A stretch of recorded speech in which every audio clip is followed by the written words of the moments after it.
and his twin brother Frank are carrying on a family tradition of active concern for all life and the natural environment. It began with their father and is being passed on to their children.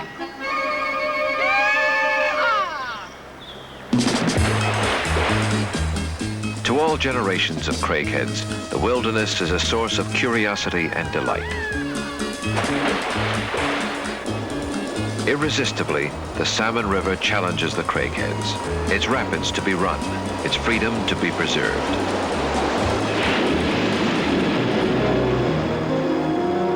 The wild river is a magnificent competitor, says John Craighead, an incomparable challenger that teaches us respect for nature and humility for man. We desperately need this perspective in our rapidly deteriorating environment.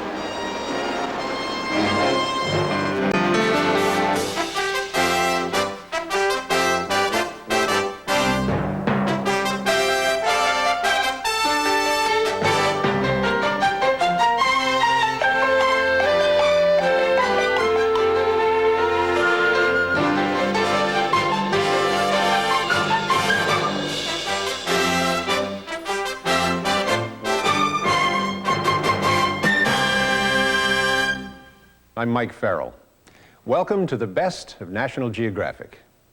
With each of these programs in the highly acclaimed series from the National Geographic Society, we embark on a richly rewarding adventure. Explore with us man's continuing quest for our world's hidden wonders, its enduring beauty and drama. As in the best of adventures, our journey of discovery ultimately takes us to a deeper understanding of ourselves. Whether negotiating white water or a bill through Congress, two Craigheads are better than one. I'm talking about the Craighead twins, Frank and John, both highly esteemed ecologists and naturalists. In this program, we'll meet them and their families as they explore a few of the wild and scenic rivers that these brothers have worked so hard to protect. As we're swept along in the swift current, we'll glimpse a broad range of wildlife in spectacular settings and learn what it takes to maintain the pristine beauty of America's rivers and streams. Now let's shoot the churning rapids of a wild river with the Craigheads.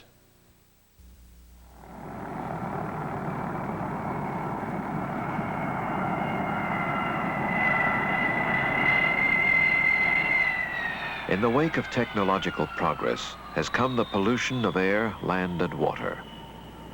Like so many of America's rivers, even the Potomac, at the nation's capital, is now contaminated.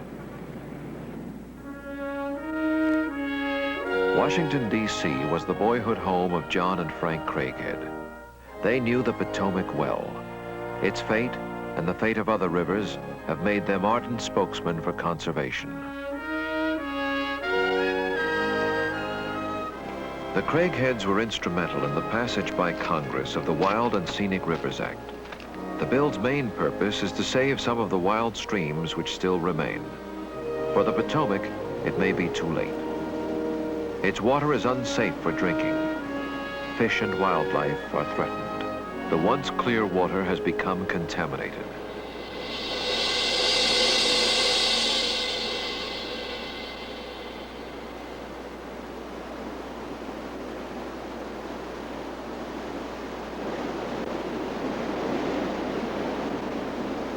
Even the shores are defiled, splattered with symbols of man's indifference to nature.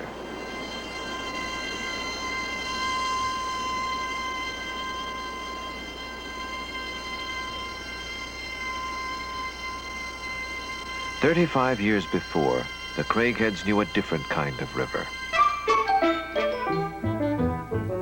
The Potomac was yet unspoiled and free.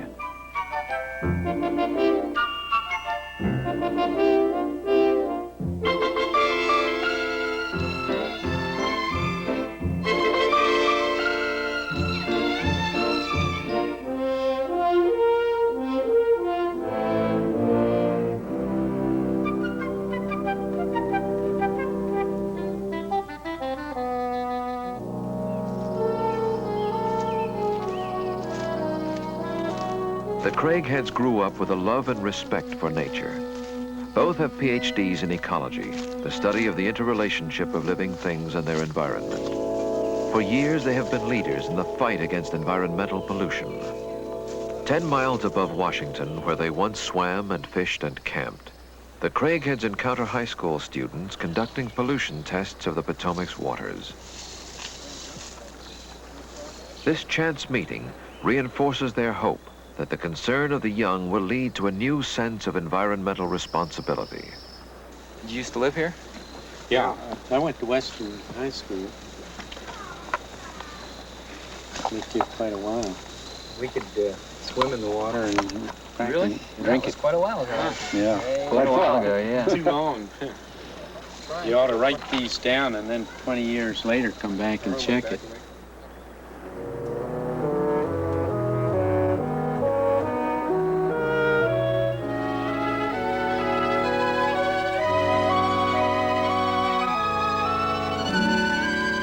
In a few isolated areas of America, there are hidden rivers which civilization has not yet conquered.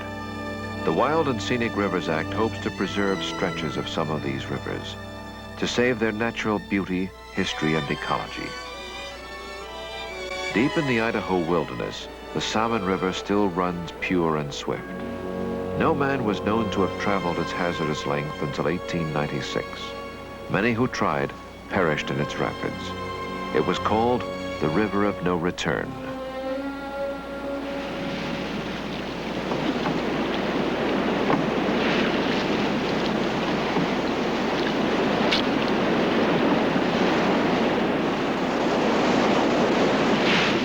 The Craighead brothers and their boyhood friend, Dr. Morgan Berthrong, are among the few who have ever dared the river in winter. On this late March afternoon, the water in the river is 5 degrees above freezing.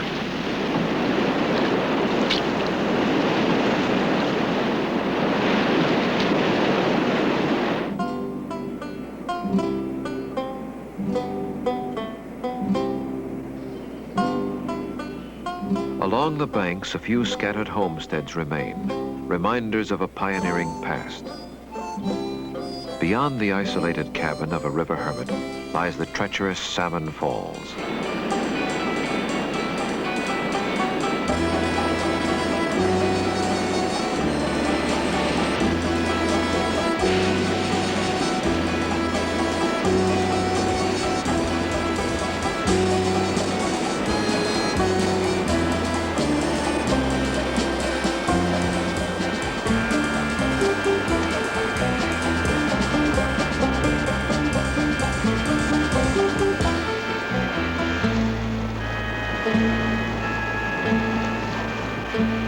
The flush of excitement provides warmth until there can be a change of clothes.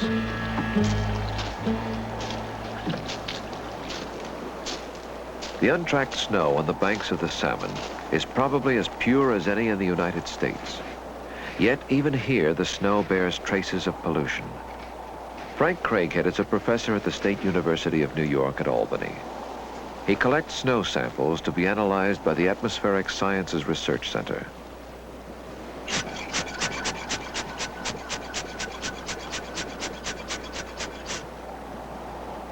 Over a period of time, analytic measurements of the air taken in wilderness areas will serve as a reference base for measuring the extent of pollution and its rate of increase or decrease.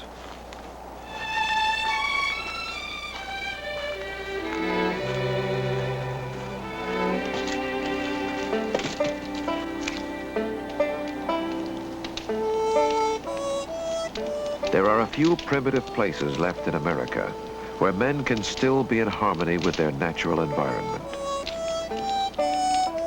Steep mountain slopes, churning rapids, and effective control by the U.S. Forest Service all have held back man's encroachment of the salmon. As ecologists, the Craigheads have studied this river in all of its seasons and moods, and the life it supports.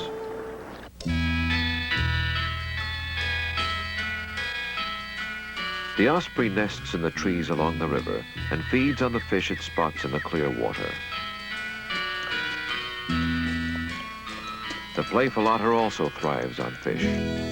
A comic waddler on ice, he easily catches trout in water.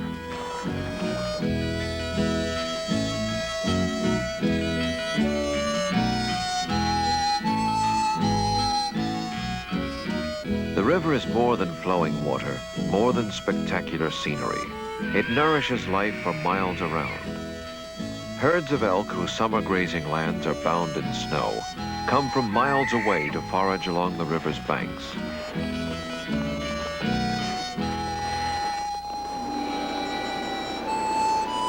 On a winter morning, John and Frank search the gorge for an animal rarely seen close up.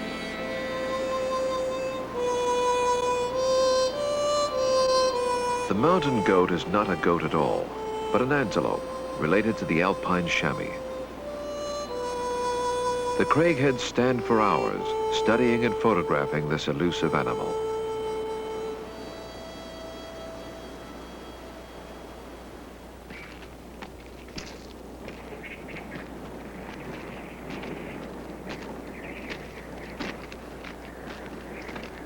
The river's higher southern slopes, swept by wind and warmed by sun, are the seasonal grazing land for thousands of big game animals, like the Rocky Mountain bighorn sheep.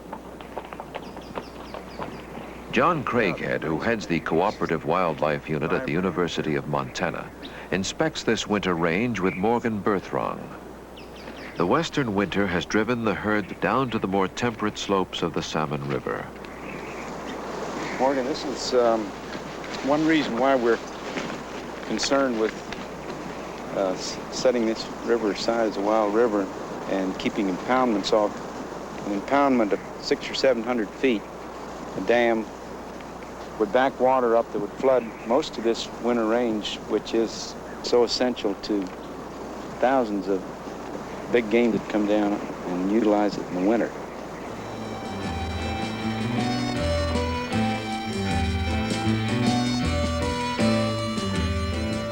Of what value are the leaping bighorn and the elk?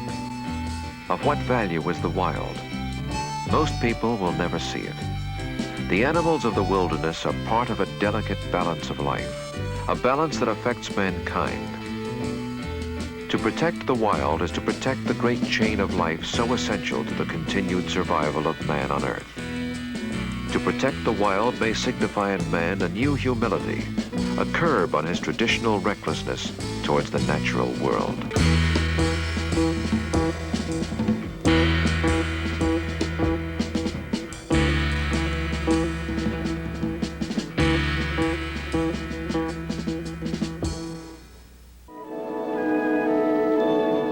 The Hudson, too, was once a wild river. Then the Dutch settled here nearly 350 years ago. Soon the waters turned their mills, and riverboats brought the grain and took away the flour.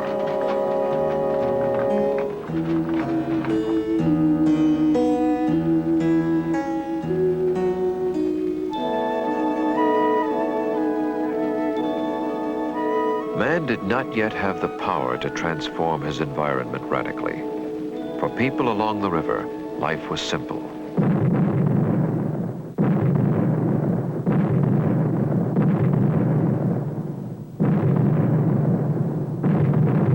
During the American Revolution, the Hudson became a battleground. Colonial cannons could not stop the British who blasted their way upriver. George Washington watched the enemy overwhelm his forces. Washington still watches from the citadel at West Point. Fortification of the heights at West Point ultimately denied the British control of the Hudson. The military academy has been here since 1802, and the American flag has flown here since that time.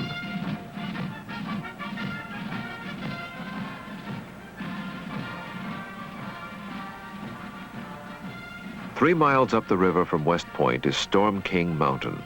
The view from there, particularly in the fall, is the kind that inspired 19th century painter Thomas Cole. His sweeping landscapes, conceived to emphasize the brooding sky, the dramatic play of light and shade, symbolized man's respect for nature.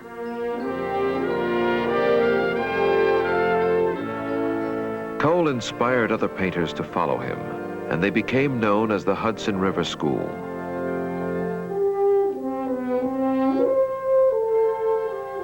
As their fame spread, so did word of the glories of the Hudson Valley. The Hudson was called the American Rhine. Rich men built castles, enhancing the resemblance.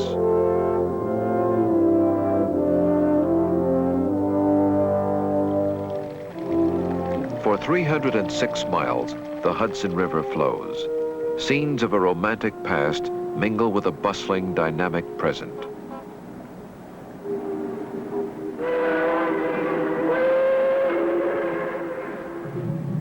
An industrialized river churns with the massive cargoes of a mass society. Despite its 30 million tons of cargo yearly, it is no longer the main avenue of commerce. The railway has taken over the banks. Inland, superhighways carry traffic to and from the mines and farms, the factories and cities.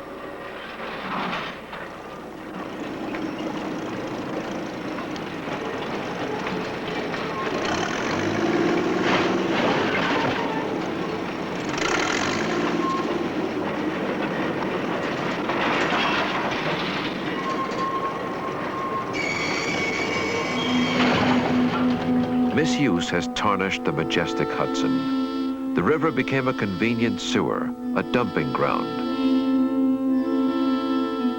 From New York City to Albany, 150 miles upstream, industrial facilities, towns, and cities pour their waste into the river. New York State has set aside an impressive $930 million to rehabilitate its great river. Yet even this may not be enough to guarantee more than limited success. In 1609, Henry Hudson came to what is now Troy, New York. The waters he found he described as wonderful to taste. Now they are as polluted as any on the river. Where he encountered rapids, there are now dams and locks. About 150 miles. The ever-increasing problem of environmental contamination frequently brings Frank Craighead to the Hudson to confer with his colleague, Dr. Vincent Schaefer, a leading atmospheric scientist. And of course, this stream, even though it's badly polluted, is a source of water for some of the communities in this vicinity. Drinking water. Drinking water. With a cold chamber like this, Frank, we can detect the presence of lead particles in the atmosphere by forming a cloud which supercools. And form the cloud this way. See, the moisture from my breath condenses to form cloud droplets, just like in a natural cloud. In the Atmospheric Sciences Research Center, Dr. Schaefer demonstrates how a cloud may be affected by air pollution. Under laboratory conditions, lead particles, such as those released in automobile exhaust, may form ice crystals. In the atmosphere, the crystals could become either rain or snow.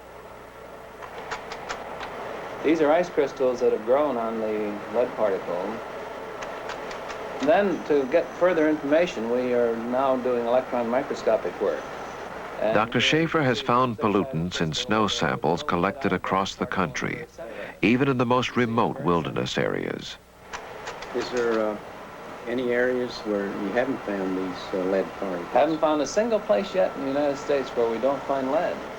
Well, are all these lead particles? Dr. Schaefer has done extensive research on lead pollution in We the don't know atmosphere, what place they come from. where it comes from, how it becomes part of the rain cycle, and finally, how it affects living things. And of course, the thing that concerns us now is the way lead is getting into the rivers and into the weeds and all the rest of it.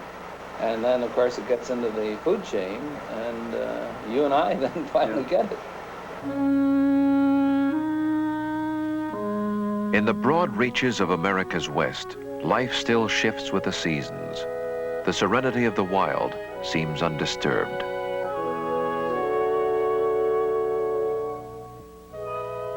In the shadow of Wyoming's Teton Range, Frank and John Craighead have built adjoining cabins.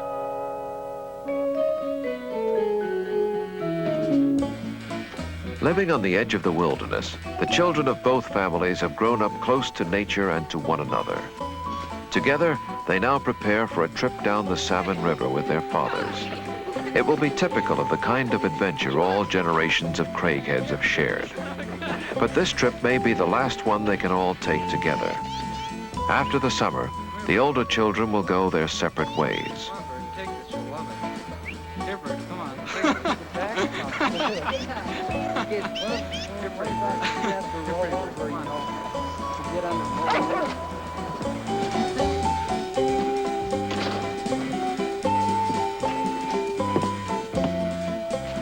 The trip will last a month. Frank and the children will travel by truck 350 miles from Moose, Wyoming, to the end of a mountain road in the wilds of Idaho. John will join the party at the point of departure.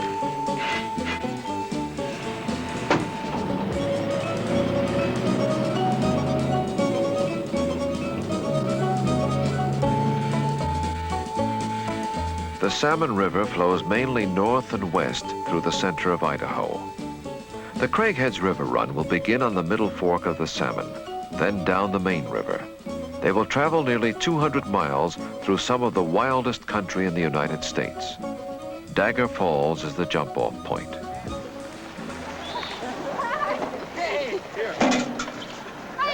John Craighead is greeted by his daughter Karen and by his youngest son, John Jr.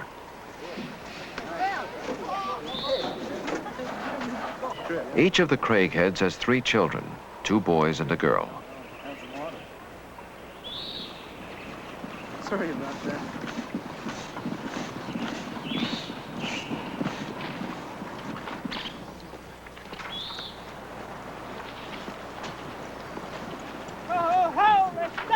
The Craigheads have traveled down the Middle Fork before in rubber rafts.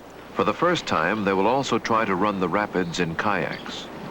One family returns to the kind of life mankind once knew, meeting the challenges of the wilderness and the elements.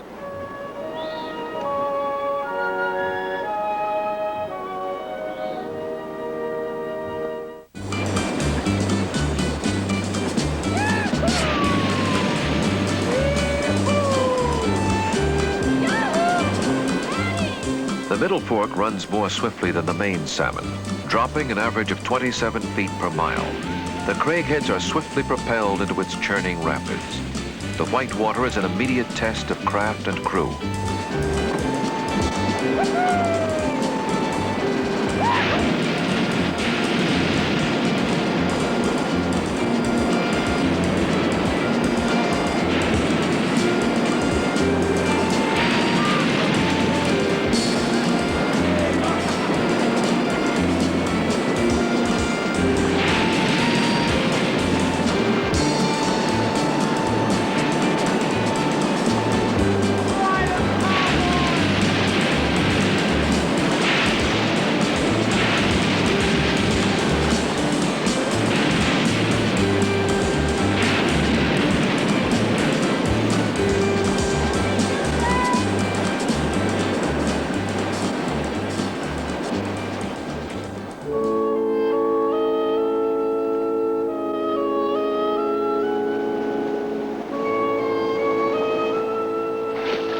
The quickened pulse subsides, but the exhilaration lingers. Going with the rapids is meant a yielding, a letting go, an almost mystical sense of joining with nature's tremendous force. The Craigheads believe that in the unspoiled world of nature, we begin to understand something of our own origins, of our humanity, and of life itself.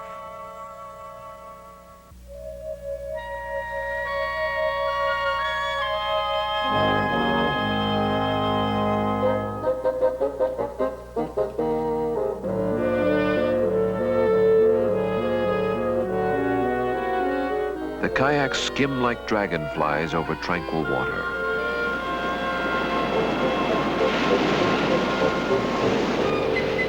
They leap like dolphins in the rapids.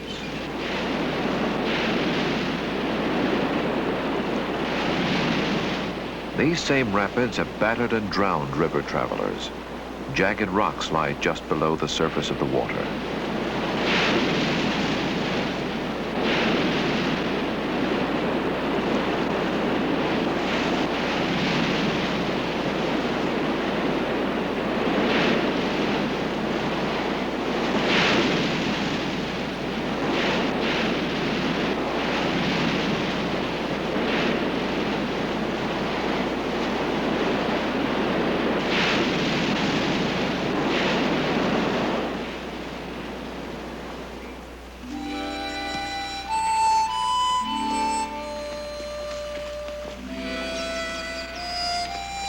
Following a stream up from the Salmon River, some of the young Craigheads try their luck panning gold.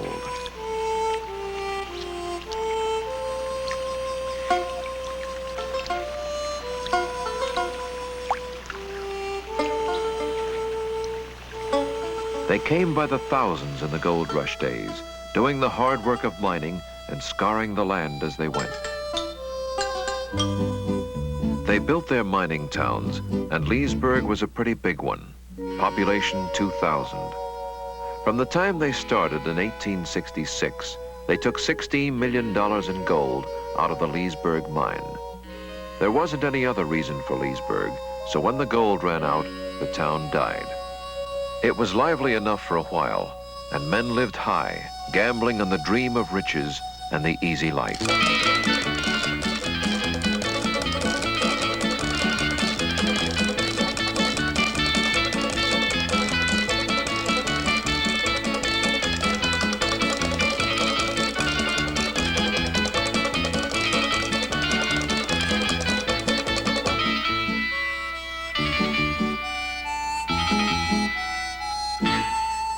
These aren't sad ruins.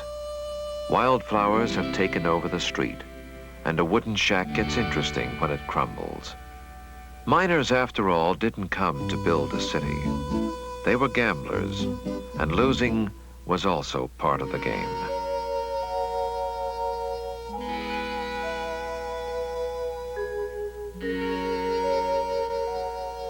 "2,000 came to strike it rich. Some stayed forever. But the town of Leesburg returned to the wind, the weather, and the wild animals."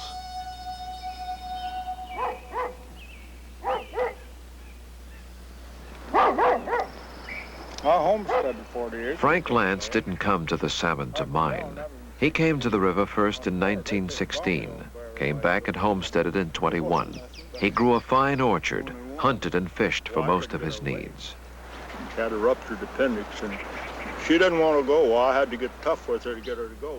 If there is a price for living in the wild, it may be in the extra danger of a medical emergency. Frank Lance talks about facing such a moment with his late wife, Jessie. Helicopter, and I never saw one over here. And I said, "How much of a runway do they need?"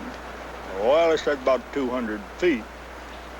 And I thought he meant that it'd take on the ground like a plane, you know, and he needed 200 feet to get off.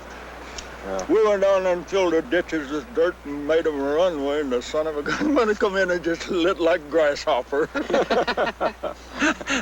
That was the first one that ever landed you. And got Jessie out in time. Oh, yes. And then when she come back, brought her back with the helicopter. She said she never would go out, and she didn't. Though Frank Lance chose the wilderness, he is not by nature a solitary man. Jessie shared his life for 6 more years. Get a checkup, but she followed well right up to 30 minutes before she died. She told me she was fine. Yeah. No, she said, "I got half breath." She said, "I wish I could die." I said something, I don't remember what I said. I probably started to bawl her out for talking that way. And she's sitting right straight up. And she just leaned back in the chair. And I see there's something seriously wrong. And before I got around there, she was dead. That's the last thing she ever said. Yeah. Everybody's got to die, but boy, that's slipping up from behind you.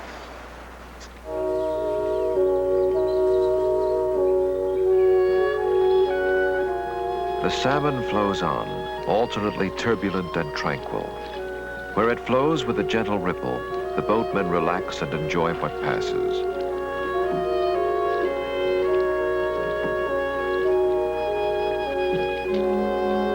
A wild river is not all white water, rapids, and falls. By definition of Congress, it is an unspoiled, natural waterway, free of impoundments, generally accessible only by trail. Its water is still pure, its shoreline still primitive.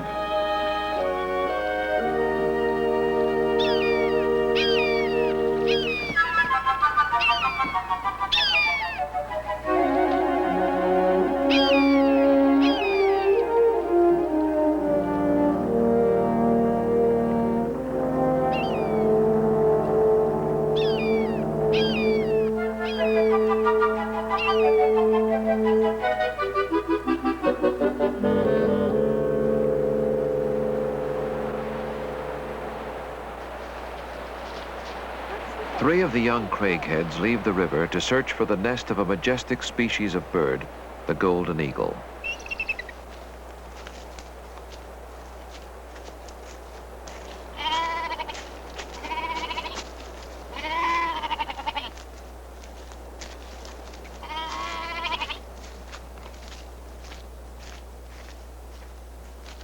For years, the craigheads have studied the golden eagle and how it is being affected by pesticides.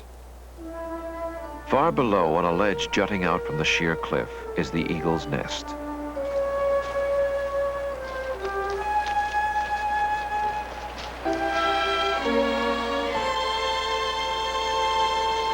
A single young bird is in the nest, but the fierce mother eagle is not far away. 18-year-old Charlie will rappel down. The craigheads are skilled mountain climbers.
To learn something about the migratory habits of the golden eagle, the young bird is fitted with a band from the U.S. Fish and Wildlife Service.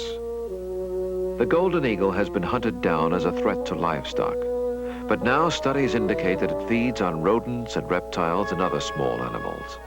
By so doing, it helps maintain nature's balance. Now they are protected by law. Once the golden eagle soared across much of the United States. Today, the Idaho wilderness is one of its last sanctuaries.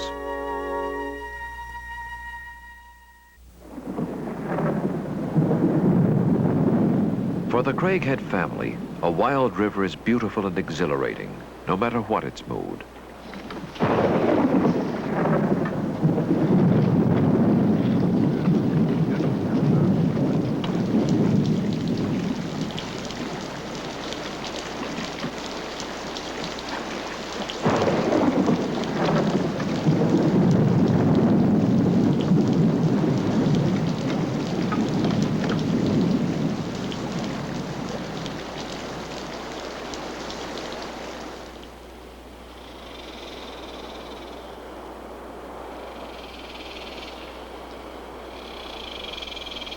In the wilds, part of the wonder and excitement lies in the unexpected.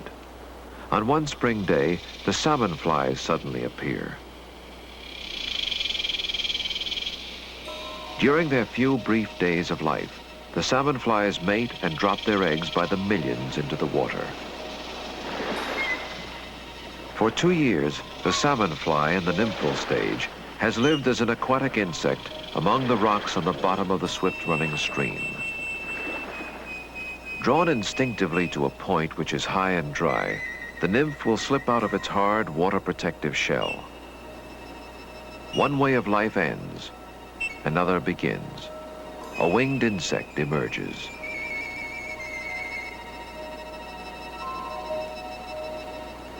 At the end of its short life, the salmon fly often falls back into the stream, a favorite food of the fish.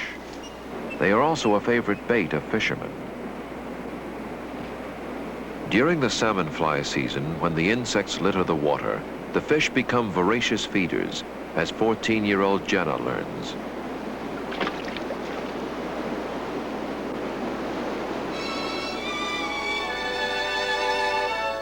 John Jr. has become one of the most proficient of all in the kayak.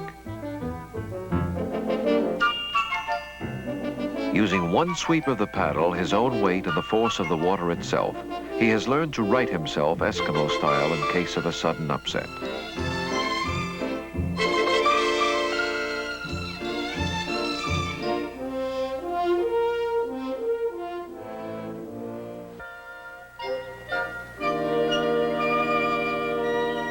Along the edges of the river, there are quiet pools where the fish come to feed and spawn, and where men have made their campsites for generations. In the cliffs above, there are traces of tribes who lived beside these fishing holes in other ages. Hundreds of years ago, Indians stayed here and made these pictographs whose true meanings may be lost forever.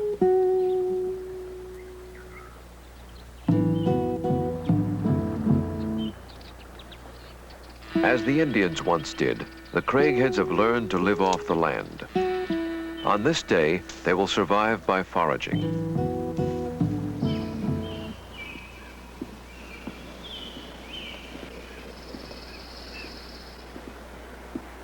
Frank Craighead and his 21-year-old son, Lance, head for a trout stream. But survival in the wilderness is more than foraging for food. It's also being constantly alert. A rattlesnake bite may prove fatal.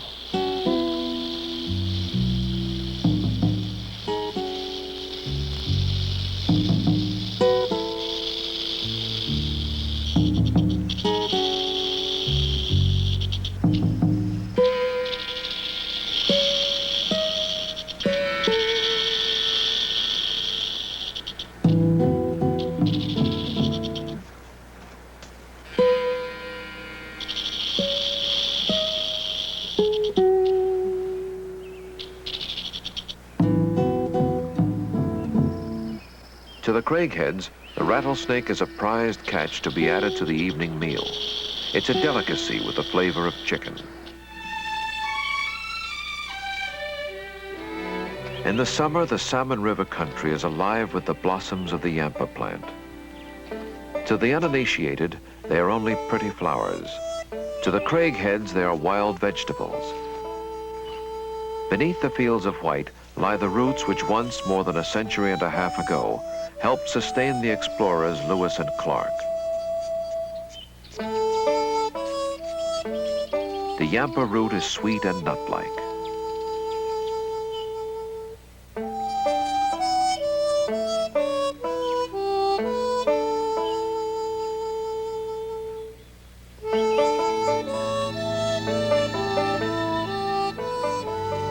Much of the Craigheads' knowledge about wild foods is based upon Indian lore. The camas plant was a staple food of the Nez Perce Indians. Even after its bright blue flowers wilted, the starchy bulb remains intact. A Craighead not only finds food on which to survive, but a bountiful, balanced diet in the fields and streams. There are fish in the river, and mussels and freshwater clams waiting to be plucked from the clear, shallow water. The evening meal will be a feast in the wilderness provided by nature.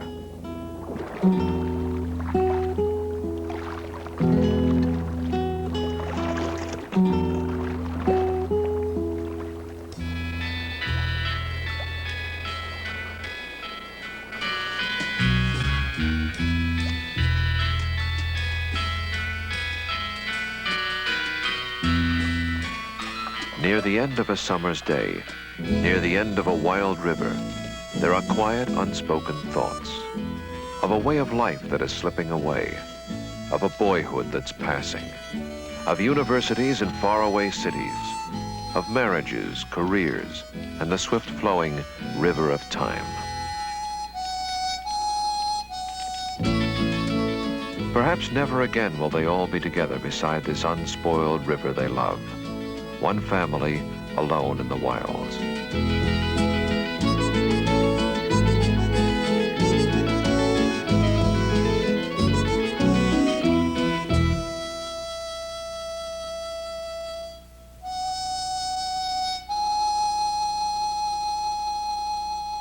adventure is ending, but the beauty, the joy, and the challenge of nature have shaped them forever. From the rivers and mountains and woods, they have derived their life's meaning and style.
There are fewer and fewer places left where man does not crowd against himself and other species.